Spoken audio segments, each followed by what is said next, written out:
Do you know the word to say a squash? No. So you could say J. J. J. J. Do you know the word for union? No. So you can say J. J. J. Ani J. J. Ani J. Coleman farafina. Today I'm here with a student and a friend. Itogokodi. Ntogoko Marie-Ange. Marie-Ange, Ibebomi. Where are you from?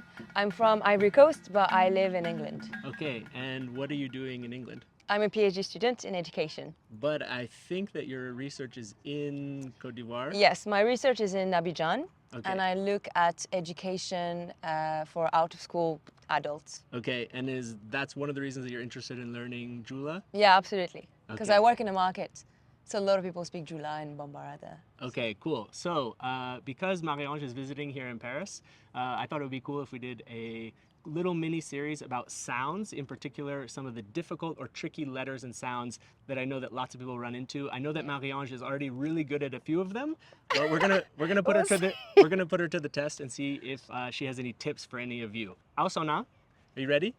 Ankata. Ankata.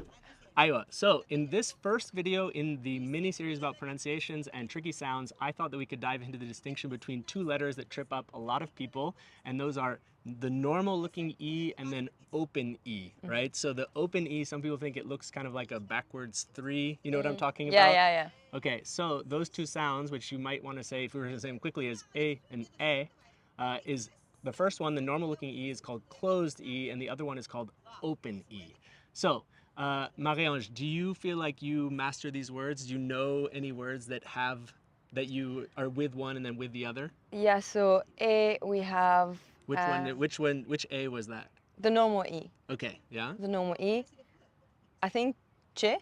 No. No, che? Well, it is if, yeah, so if you're saying iniche, as in like hello, then it's closed E. Yeah. Iniche. But man yeah. is e. So say that one for us. Che. All right, so can you compare the two? So che and che.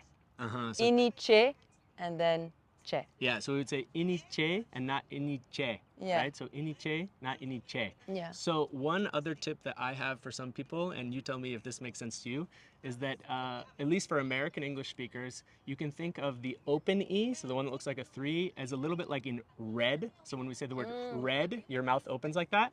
But then if you take another word, which is raid, so in raid, it's a diphthong. So you actually say raid. But if you take away the second part of the diphthong, I would say red and then rid. Red, rid. Yeah, see, so it's just one little tip for English speakers if you find it tricky. You might be like Marie-Ange and it's not hard for you, but that's how I would normally think of it. The examples that I have to work on it is that we have two words that are the same except for that distinction. So we have the word, for instance, do you know the word to say a squash? A squash? Or like a melon? No. So you could say J. J. J. J. So for you, is that an open or a closed one? J, it's what's the first one? Is it open?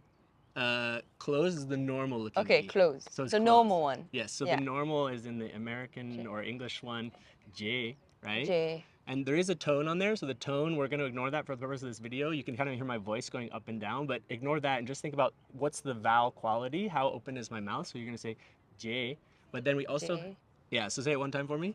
J. Okay, and then we also have the word which means, do you know the word for union? No. So you can say J. J.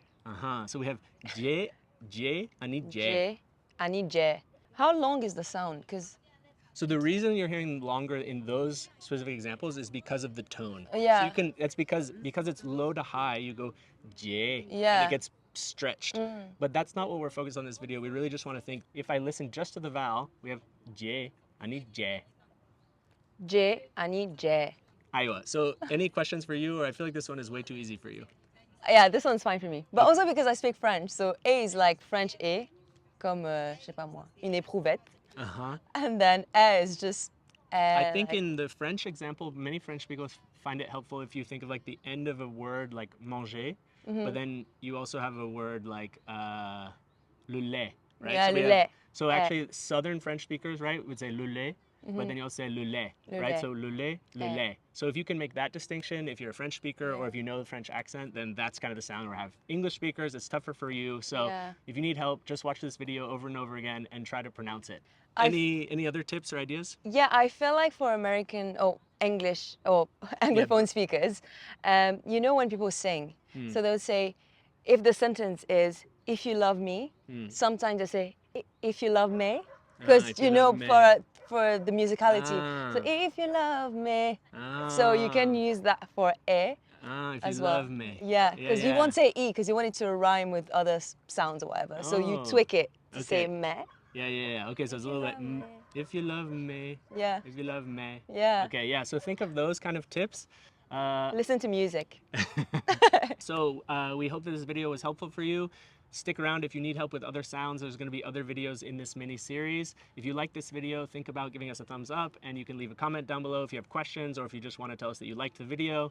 Otherwise, Marie-Ange, I know that we might leave a link for your research profile. I know you have a page that's specifically focused on some of your research on theater in West Africa. Yes, it's a page on Instagram called Lonia, which means knowledge in Malinke. You can find it on Instagram. Also in Jula, and in Bambara it would be Donia. Okay, perfect. So yeah, you can find it on Instagram. We'll add the link below. Yeah, we'll throw it down in the description below. If you really like this video, think about becoming a patron. Otherwise, auniche, au kambe. Kambe. Ready? I feel a lot of pressure since you're here. All right, ready? Ready.